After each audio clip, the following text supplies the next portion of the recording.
Hello. In today's video, we're going to examine the problem of a ball rolling down the side of a cylinder. The setup is as follows.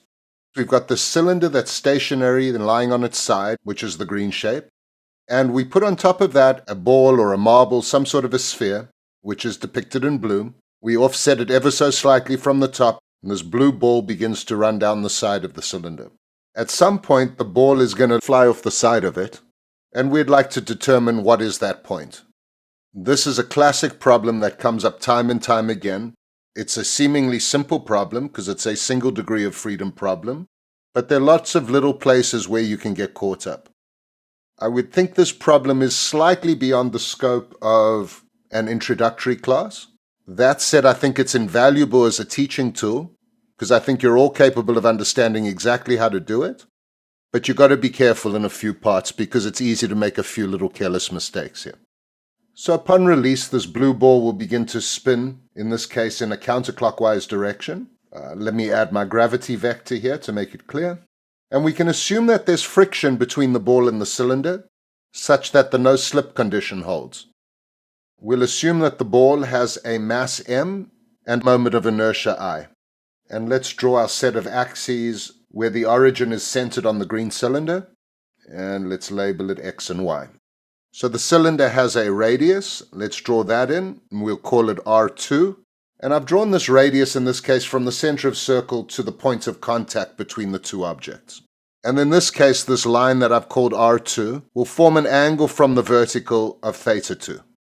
And then what we'll do for the blue ball, we'll draw a radius from the center of the ball to the point of contact, and this we'll call R1. And then we will assume that the ball has rotated through an angle of theta 1 from the vertical. I remind you that it's only the ball that's moving. And so depending on how mean I want to be, I would possibly ask you one or more of the following questions. Number one, find the equation of motion using the Lagrange multiplier method. So specifically using the Lagrange multiplier method. And also note I've underlined the equation, meaning there will be only one equation of motion, and not surprisingly, because this is a single degree of freedom system, even though I'm modeling it for now using two coordinates, theta 1 and theta 2. 2, what does the Lagrange multiplier lambda represent in this case? 3, what is the condition for the ball leaving the surface of the cylinder? How do we state this mathematically? And then 4, at what location, in this case theta 2 to describe it, does the ball leave the surface? And to solve 4, you will substitute the condition from 3 into the equation of motion. So as always, we start off by examining the kinematical constraints of the system. In the case of Lagrange multiplier, we need to come up with our constraint equation. And I've lost my no-slip condition and put it in there. And of course, the no-slip condition means that R1 theta 1 is equal to R2 theta 2. This implies we can write our constraint equation G, remember G needs to be in the form of something equals 0, as G is equal to R1 theta 1 minus R2 theta 2, which of course is equal to 0. And let's give these some numbers, 1 and 2. And let me just put a dividing line. Okay, so we're going to start off by writing our kinetic energy. And of course, the beauty of the Lagrange multiplier method is by overspecifying it in terms of the coordinates, it makes your energy expressions very, very simple. So the kinetic energy T is equal to 1/2 mv squared, where v is this tangential velocity. Plus we want to add the rotational kinetic energy of this mass, and that is equal to 1/2 times I times theta 1 dot plus theta 2 dot, all squared. And the point to realize here, and I know I'm going to get some haters, the point to realize here is the rotation of this mass is dependent not only on the fact that it's spinning about its own axis, but the fact that it is revolving about the cylindrical axis. Don't believe me? Let's digress quickly. Digression. Imagine for a second I've got two discs or hoops. The red one has radius R1 and the green one has radius R2. And let's assume for a moment that R1 is equal to R2. Now if I take this red hoop and I start rotating it without slipping about the green hoop, We will assume that the green hoop is stationary. The question is, how many rotations will the red hoop make before it goes all the way around the green hoop and back into its starting position? Remember, the radii are the same, so the circumferences are the same. The answer? It makes 2 rotations. You don't believe me? Try it with a couple of coins. See for yourself. Let me try to unpack this a little bit for those of you who are still confused. Imagine I take this green hoop and I flatten it out into a straight line. The length of that straight line? Well, that's just 2 pi r2. It's the circumference of the hoop. Now, if I put the red hoop at the starting point of the green line, and I rotate it until it gets to the end of the green line, how many rotations will that make? That's obviously going to be 1 rotation. Why? Because the circumference of the red hoop is the same length as the green line. This red hoop takes 1 rotation to get across this green line. Imagine now that I start bending this green line round into a hoop, okay? This is one of the things that this problem was designed to test and to make sure you don't ever make this mistake in the future. When you have a situation where you've got one hoop like this rolling around another hoop without slipping, it's going to turn whatever the circumference ratios are. So if it's a 3-to-1 ratio, it will turn 3 times plus 1, right? So if the radius R2 is 3 times bigger than the radius R1, it's not going to rotate 3 times, but rather 4 times when it goes around. And again, if you don't believe me, just try this with a couple of quarters or 2 equally sized disks. Back to the regular programming. So again, the rotation of the mass is due to theta 1 and also theta 2. We need to add these together before squaring them. Don't make that mistake. Don't forget to add theta 2, and don't make the mistake of writing it as theta 1 squared plus theta 2 squared. No, you've got to square the whole lot.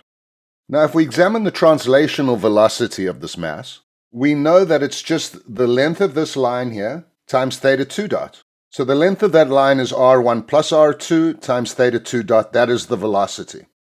Substituting that velocity gives us 1/2 m times r1 plus r2 squared, theta dot squared, plus what we had before, the 1/2 I theta 1 dot plus theta 2 dot all squared. And that is our expression for kinetic energy. We'll number it 3. Now, if we were not using the Lagrange multiplier method, I would take my constraint equation and I would substitute it in here to cancel out either theta 1 or theta 2 and write it in terms of a single coordinate. And honestly, we could have done that for such a simple problem. But part of the reason for giving you this video is I wanted to give you another simple example of Lagrange multipliers so that you could compare it to the regular way of doing things and really understand in a little more detail how it works on a somewhat simple problem. Lagrange multipliers don't really come into their own unless you've got a much bigger system. But for such a small system, it's actually unnecessary, but being done here for pedagogical purposes. And we continue by finding the potential energy. The potential energy V is just mgh. In this case, y is the height. So y, which is this height here, can be found as r1 plus r2 cosine of theta 2. So this is equal to mg times r1 plus r2 cosine theta 2, number 4. Now we've got to construct the Lagrangian, but instead of constructing the regular Lagrangian, we construct the extended form of the Lagrangian, which I'll denote L star. And L star is equal to the Lagrangian plus lambda times g, where lambda is your Lagrange multiplier and g is your constraint equation. So we know that the Lagrangian is equal to t minus v plus lambda g for the extended form. Substituting 2, 3, and 4 into this, we get L star is equal to 1/2 m times r1 plus r2 all squared, theta 2 dot squared, plus 1/2 I theta 1 dot plus theta 2 dot all squared, minus, you got a minus sign here, mg r1 plus r2 cosine theta 2, plus lambda times the constraint equation, r1 theta 1 minus r2 theta 2. Let's just give these some numbers, 5, 6, and 7. So let's begin with copying equation 7 over to the next page. And let me put a yellow box around it because we're going to be using that. All right, so the next thing to do is we've got to substitute our extended Lagrangian into Lagrange's equations. And Lagrange's equations are d by dt times partial L star in this case, partial q dot I, minus partial L star again, partial Q sub I, and that's equal to the generalized forces, capital Q sub I. Number 8. So we are going to go through our coordinates one by one. I remind you, in this case, we have 3 unknowns. We have theta 1, theta 2, and lambda is treated as an unknown coordinate. And we need to take the derivatives in turn with respect to each of these coordinates. So beginning with theta 1, I take the derivative with respect to theta 1 dot. Well, this term doesn't have a theta 1 in it, so the first term that survives is this. Taking the derivative with respect to theta 1 dot, the half cancels the 2. And I get I times theta 1, I then got to take the time derivative, theta 1 double dot, plus theta 2 double dot. Minus sign first, times lambda times R1. We're just taking the derivative of this with respect to theta 1, and so we end up with lambda R1, and of course that's equal to 0 because there are no external loads. And once again for the theta 2 coordinate, now the first term does give us a result. The 2 cancels the half, so it's m R1 plus R2 all squared, times theta 2 dot dot. So theta 2 double dot. And then again the second term, just like for the theta 1 case, I theta 1 double dot plus theta 2 double dot minus mg R1 plus R2. I've got a minus sign here, but the derivative of cosine is minus sine theta 2. So I've got 3 minus signs. Minus times a minus times a minus gives me a minus. mg R1 plus R2 minus sine theta 2. Plus our Lagrange multiplier term, plus, this is now a plus because we've got a minus here and a minus here. That gives us a plus in the last term. Plus lambda R2, and that is all equal to 0. So these are our 2 equations of motion, and of course what ties them together is the constraint equation, which we retrieve by differentiating with respect to lambda. R1 theta 1 minus R2 theta 2 is equal to 0. Now, by the way, in the answer to the second question of what is the Lagrange multiplier, notice the theta 1 and theta 2 equations. This is really just F equals ma. So in this case, it would be that the moment is equal to I times theta double dot. Well, if that's the case, then this, if I bring it onto the other side, lambda R1 actually represents the moment being applied to the ball. If I just draw a little figure of it, here's our ball. It has this radius, which is the moment arm, and this force where through the moment arm applies a moment. So the moment arm is R1, and the force would be lambda, right? This frictional force lambda is applying this moment, lambda R1, to mass 1. So what is lambda? Lambda is the frictional force between the 2 surfaces. It's as simple as that. Lambda is the constraint force required at any given time to keep the ball rotating in relation to theta 2. All right, let me just put that in there, that lambda is the frictional force. This would be the answer to question 2. And we'll just give some numbers. Where are we? 9, 10, and 11. All right, so now what we want to do is get it into a form of a single equation of motion by combining equations 9, 10, and 11. I'm going to show you how to do that on the next couple of pages, but since this wasn't intended to be a math lesson, I'm going to actually just whiz through that really quickly. The material will all be there in case some of you want to slow it down and take a longer look at it. But in the interest of trying to save a bit of time, I'm just going to get through this quite quickly. You ready? All right, so the first thing we want to do is take equations 9 and 10, and we want to eliminate the Lagrange multiplier from it. Now notice the first equation has a minus lambda R1, and the second one has a plus lambda R2. So if I multiplied the first equation by R2 and the second one by R1, I would have lambda R1, R2 in both cases, but with opposite signs. So that's the motivation behind what I'm going to do. I'm going to multiply the first equation by R2 and the second equation by R1. Let's do that on the next page. All right, so equation 9 times R2 gives me I theta 1 double dot plus theta 2 double dot times R2 minus lambda R1 times R2 is equal to 0. And that's number 12. Similarly, for equation 10, we'll multiply it by R1, and this is our result. That will become equation 13. And now what I need to do is add equation 12 and 13. And when I add the two, these terms will cancel out. So adding the two leaves me everything but those terms. 12 plus 13 gives us the first term from equation 12, and then the remaining terms from equation 13, except for the one containing the lambda. and that's equal to 0. Now in these two terms I have a common factor. The one multiplies r1 and the other one multiplies r2. So taking out the common factor of I theta 1 double dot plus theta 2 double dot, I'm left with an r2 here and an r1 here. So r1 plus r2. And then just the rest of the equation. Nothing changes there. And what are we up to? Number 14. Now we can utilize the fact that the ball is in the shape of a sphere. And for a sphere, we know that its moment of inertia will be I equal to 2/5 mr1 squared. 15. We're going to substitute 15 into 14 right over here. And so we get 2/5 mr1 squared. And then the rest of it is just identical. Number 16. And since every term has an m and an r1 in it, I'm going to divide through by mr1. This, of course, has an r1 squared, so one of those r1s will survive. And then on the next page, we get the following. All I did was divide equation 16 by mr1. This will be equation 17. Then, from equation 11, which was our constraint equation, we had r1 theta 1 minus r2 theta 2 was equal to 0. We can rewrite this in terms of theta 1 as theta 1 equals r2 over r1 times theta 2. Call that 18. Now we can take the second derivative of equation 18 with respect to time. We get theta 1 double dot is equal to r2 divided by r1 times theta 2 double dot. That's equation 19. And now what we'd like to do is substitute equation 19 into equation 17. It's really just in this one place in equation 17 that the substitution occurs.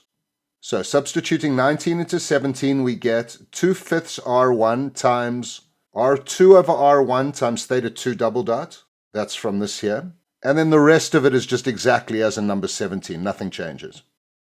Now notice each term has an r1 plus an r2 in it. I'm going to divide through by that, and those will cancel. So dividing by r1 plus r2 gives us the following. Now notice if I multiply through here by r1, I'll end up with an r2 plus an r1 times a theta 2 double dot. And in this term, I have an r1 plus r2 times theta 2 double dot. So taking out as a common factor theta 2 double dot times r1 plus r2, I'm left with 2/5 from this term and a 1 from this term. So I'll just write that in there. And then minus g sine theta 2 as before. Okay, and now finally I can rewrite this as theta 2 double dot minus 5g divided by 7 times r1 plus r2 times sine theta 2 is equal to 0. This is equation 20, and this is our equation of motion. Let's put a big red box around it, and that is the solution to part 1. Of course, we solved question 2 along the way, which was, what does the Lagrange multiplier represent in this problem? And we determined that it represents the frictional force which causes the no-slip condition. Okay, so the next step is to focus on the problem of where does the ball lose contact with the cylinder. And let me paste our figure here again. Let me just draw a little angle here. That angle is going to be theta 2. And the first force we have acting straight down is obviously the weight, which is just mg. And then the only other force is the normal force due to the contact between the two surfaces. And the normal force is perpendicular to the surface at the point of contact. This angle is theta 2. Because these are alternate angles, this angle here is theta 2. Right, and then the other thing to consider is the acceleration of this particle. For space, I'm going to draw it like this, but I want to be clear that the acceleration is relative to the green shape. In other words, just to make the point, we've obviously got this green circle here, and the acceleration will be radially inwards towards the center of the green circle. So the acceleration in the radial direction is equal to r1 plus r2, that's this total distance here, times theta 2 dot squared. And this is known as the centripetal acceleration. So applying Newton's law in the radial direction, we have F sub r is equal to ma sub r. Bearing in mind that it's relative to the center of the green cylinder, the normal force would be in the positive direction. So we have N minus the weight component, because the weight component is radially inward, and the component of that is mg cosine of theta 2. And that's got to equal the mass times the acceleration. Well, the mass is m, and the acceleration, due to the fact that it's radially inward, must also carry a negative sign. So minus m r1 plus r2 theta 2 dot squared. Now, if we consider the very instant that the ball is about to leave the surface, right at that instant, when it begins losing contact with the surface, we know that the normal force must be zero. By definition, the normal force is equal to the net force pressing down on the surface. So if there's no net force pressing down on the surface because the ball is about to lift, then the normal force must be zero. And this is number 21. So as the ball leaves the surface, this means that n is equal to zero. That is the condition, equation 22. And as a result of that, equation 21 can be rewritten without the minus signs as mg cosine theta 2 is equal to m r1 plus r2 theta 2 dot squared. I'm going to rewrite this in terms of theta 2 dot squared. Theta 2 dot squared is equal to g cosine theta 2 divided by r1 plus r2. And that is the condition for the angular velocity, theta 2 dot, in fact, theta 2 dot squared. It's the condition that says that at this velocity, the ball will leave the surface. Number 23, and we'll put a yellow box around it because we're going to use that in a few minutes. And by the way, in case you're wondering why I'm leaving it in this form of theta 2 dot squared, you'll see in a little while that it's actually more convenient to leave it in that form. But if you want to take the square root of both sides, that's not going to do any harm. Going back to the equation of motion, equation 20, this can be rewritten in terms of theta 2 double dot as theta 2 double dot is equal to 5g divided by 7r1 plus r2 sine theta 2. Now the condition we have, let me remind you, is in terms of the velocity. The equation of motion is in terms of the acceleration. So what do we need to do? We're going to need to integrate with respect to time. If we integrate this equation of motion, we can write it in terms of the velocity, and then we can apply the condition for when the ball loses contact in terms of the velocity. Okay, that's what we're going to do. Now, how do we integrate this? Let me show you a little trick. If I multiply both sides of this equation by theta 2 dot, that's equation 24. Now notice I've got this quantity on the left-hand side, theta 2 double dot times theta 2 dot. If I want to take the time derivative of theta dot squared, that is equal to 2 times theta dot times theta double dot. Remember, we're differentiating with respect to time, not with respect to theta, and so we need to apply the chain rule. Now, if I divide both sides by 2, I can rewrite this as theta dot times theta double dot is equal to 1/2 d by dt of theta dot squared. Let's just call this equation 25. Now this is exactly the quantity we have on the left-hand side. So using this fact, we can rewrite this equation as 1/2 d by dt of theta 2 dot squared is equal to, well, the right-hand side remains unchanged. Now if we integrate both sides of this equation, 1/2 times, well, we're integrating a derivative, so we just get 1/2 theta 2 dot squared is equal to, and then the integral of the right-hand side. We can take the constant out, times the integral of sine theta 2 times theta 2 dot dt. And we'll call that equation 26. Now a little digression. If we consider the derivative of cosine theta, the derivative with respect to time, we get minus sine theta times theta dot, again because of the chain rule. This implies we can rewrite this as sine theta times theta dot is equal to minus d by dt of cosine theta. And now if we were going to integrate both sides of this, the integral of sine theta times theta dot dt is equal to, well, the right-hand side is obviously just negative cosine theta plus c. Don't forget your plus c because it's an indefinite integral. Well, this quantity, the integral of sine theta times theta dot dt, is exactly what we see on the right-hand side of equation 26. So we can now solve this integral as equal to our constant times minus cosine theta plus c. Okay, and then finally I can write this in terms of theta 2 dot squared by multiplying both sides by 2. I get theta 2 dot squared is equal to minus 10g over 7 r1 plus r2 times cosine theta plus c. This is equation 27. All right, so let's copy equation 27 to the next page. What do you suppose the next thing is that we need to do with our equation of motion? Well, we need to solve the constant by applying the initial conditions. So the initial conditions we can use that t equals 0, both the angle and the angular velocity are 0. That will be number 28. So applying equation 28 to 27 gives us And what we do is we substitute a 0 for both the velocity and the position. Cosine 0 is obviously equal to 1, and this can easily be solved for c as c equals 10g over 7 r1 plus r2. Number 29. Okay, and then putting equation 29 back into 27, we can get the final form of the equation of motion, and that is theta dot squared is equal to 10g divided by 7 r1 plus r2 times 1 minus cosine theta. Number 30, and we'll put a yellow box around it. This is the equation we're now going to use to solve for the location.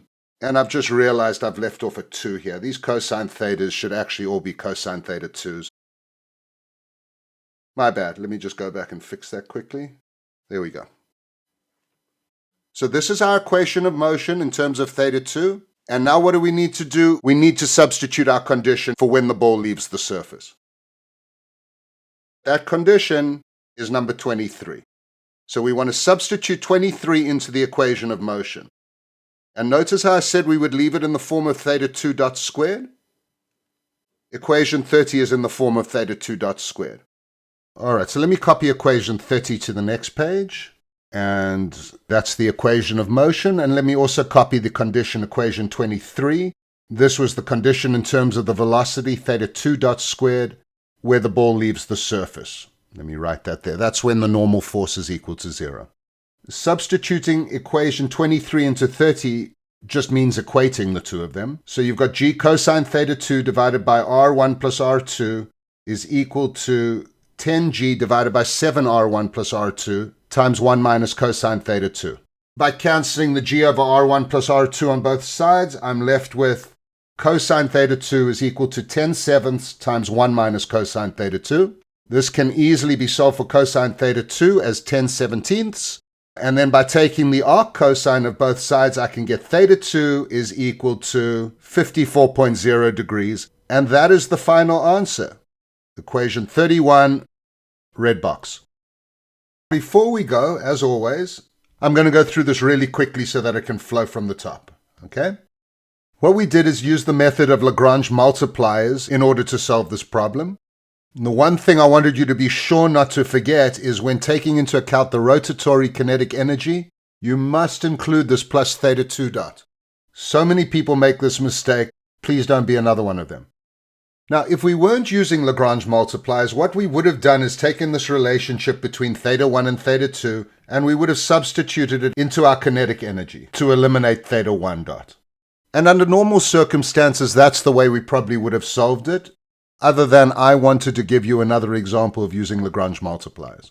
Okay, we created our kinetic energy and potential energy functions, then our extended Lagrangian where we added lambda g. G is the constraint equation written in the form g equals 0. Then substituted into Lagrange's equations, treating the lambda as a separate variable. We end up with 3 equations, the third one of which is just the constraint equation. I then went through the method of reducing these 3 equations of motion into a single equation of motion in terms of theta 2 only. Next, we considered where the ball lost contact with the cylinder, and we came up with this condition in equation 23 in terms of the velocity theta 2 dot. Then we went about solving the equations of motion in terms of theta 2 dot squared as it turns out. And once we had the equation of motion, we could apply the condition for the ball losing contact with the surface.